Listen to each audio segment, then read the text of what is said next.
All right, our next game, the last one from the NFC side of the bracket here, of course, a very big upset. The Niners closed as 5.5-point underdogs in this game. It's Brockuary. And it is Brockuary.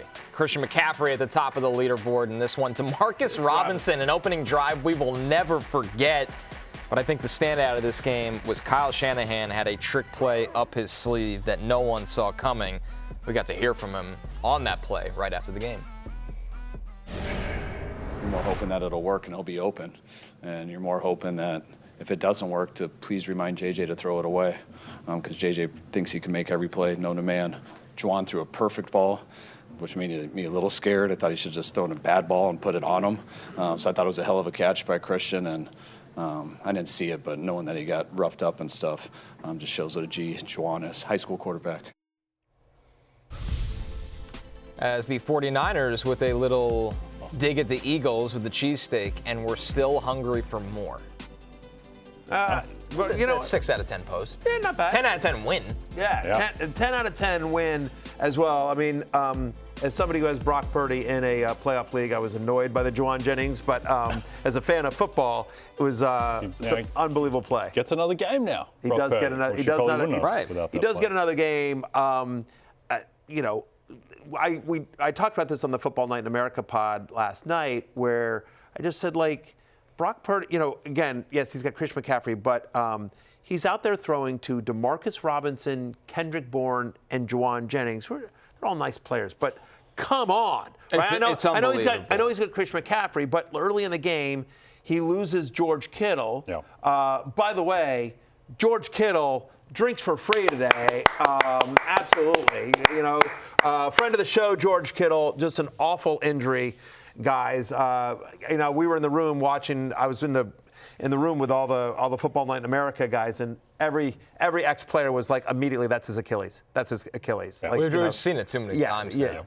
Yeah, just. You know who else knew that it was his Achilles? Who's that? The fantasy doctors. Oh, I bet they did. Yep. I bet they did. Well, they finally got one right. Good for them. Yes, first one of the year that they nailed. First one of the year. They finally, by the playoffs, they finally they managed to get one right. Apparently, after the game, do we have this sound? Or no? We just telling the story. What sound? No, we have a tweet. Oh, the tweet. This is from David Lombardi, who, of something. course, covers the 49ers for a while now. After the Achilles tear, Jed York came into the 49ers locker room and asked George Kittle if there's anything he could get him. Within minutes, that bottle of tequila was in the 49ers locker room. A couple hours later, victory in Philadelphia was secured.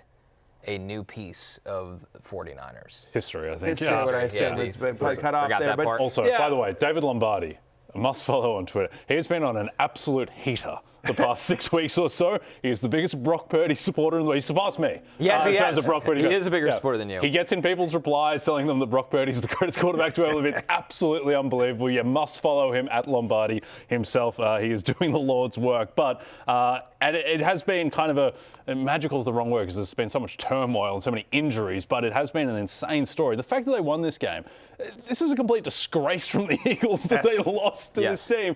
Here's the defining thing for me. The fact that the Eagles, they get down to like the 20 at the end against the Niners defense.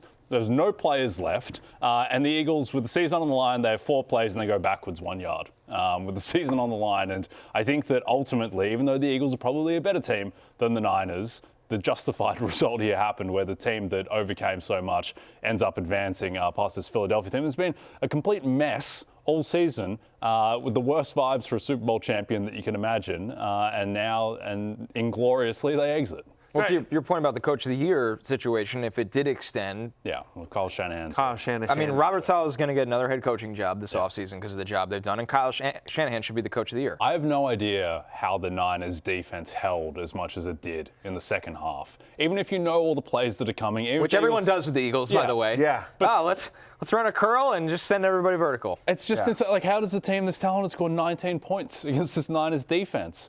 How do you not just get? They were gashing them on the run. How does Saquon Barkley not have 30 touches in this game, and then Tank Bigsby another 10? I mean, like seriously, like they should have never they shouldn't have thrown a pass in this game. Like they rarely stopped the run. Yeah. Saquon looked great, you know what I mean? And they were gashing him on the ground, and it just it was just a bad one, man. we were talking about whether or not Sirianni should be fired, right? I mean, I'm sure sports talk, huh? He won't be. I don't think he will be. Patullo will be the offensive coordinator. Yeah, they'll throw. A.J. Patullo. Brown will probably be traded. Yes, I agree with that. I think Patullo will be gone. I think A.J. Brown will be on another team, and I think that's probably best for team and player for a fresh start there. But I guess, the pro Sirianni argument is like, this guy's been to the Super Bowl twice in the last 4 years, right? I mean, like, and he's won a Super Bowl in the last year. And they won the division, and they've been a very competitive team for the last 4 years. In the NFC East, never happens. Never happens. There's no repeat division winners usually in that division. Here's the counter argument: if the Eagles moved on from Sirianni, the way that the Browns moved on from Stefanski, the way the Ravens moved on from Harbaugh, are there a lot of teams saying like, oh, we want Nick Sirianni? Good point.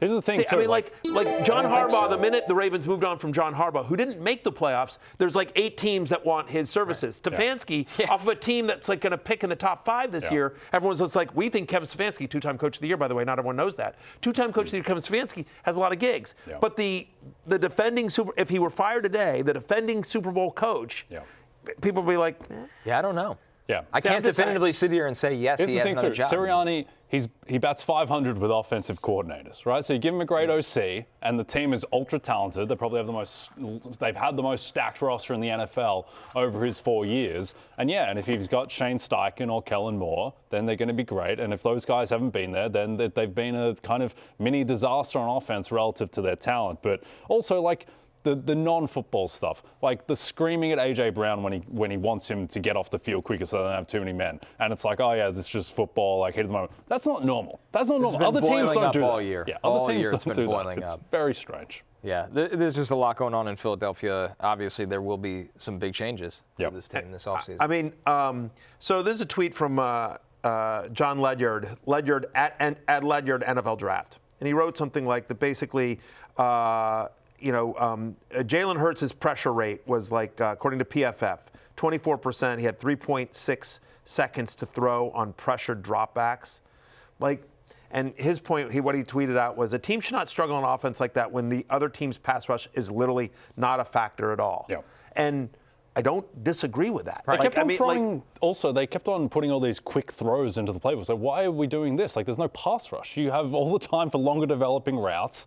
Overall, it just seemed like a complete mess. Yeah, I mean, some of it's not. I mean, like, again, A.J. Brown with a couple of bad drops, but like, still, it just, Hurts also bails out of some clean pockets, particularly in that final sequence when he bails out to the right. It's like the pocket is there. He's not a scary runner anymore. No one is afraid of Jalen Hurts running anymore. Yep. That's the issue, because when you take away the dual threat, and by threat, I mean, like, he obviously can run, but when you take away that dual threat, to your point, you're not scared of him as a runner. Yeah. I don't know that he's a good enough passer. He's not Matthew Stafford, right? He's not a guy like that, or Joe Burrow, that can sit back in the pocket and just pick you apart. That's what made Hurts so effective, was the fact that he could take off and run for 20 yards. You swap the 2 quarterbacks in this game, like, the game isn't remotely close. Right. Brock Purdy has those weapons in that offensive line. It's a blowout. Or if Hurts had to be behind that offensive line with those throwing weapons, to Marcus Robinson and Kendrick Bourne, right? Yeah, I mean, they do have Chris McCaffrey.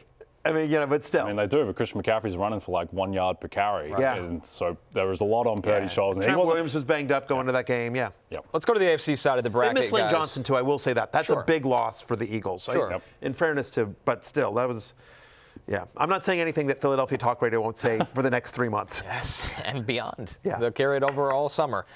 Hey, it's Matthew Berry from NBCSports.com and RotorWorld.com, and I want to thank you so much for watching whatever it is you just watched, or if nothing else, being too lazy to click out of the autoplay after this video started, after whatever it is you actually wanted to watch finished.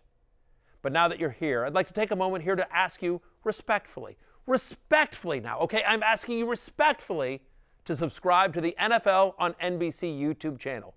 You'll get the latest Roto-World fantasy news headlines, all sorts of great shows, including my own Fantasy Football Happy Hour. So go subscribe now. Again, I'm asking respectfully.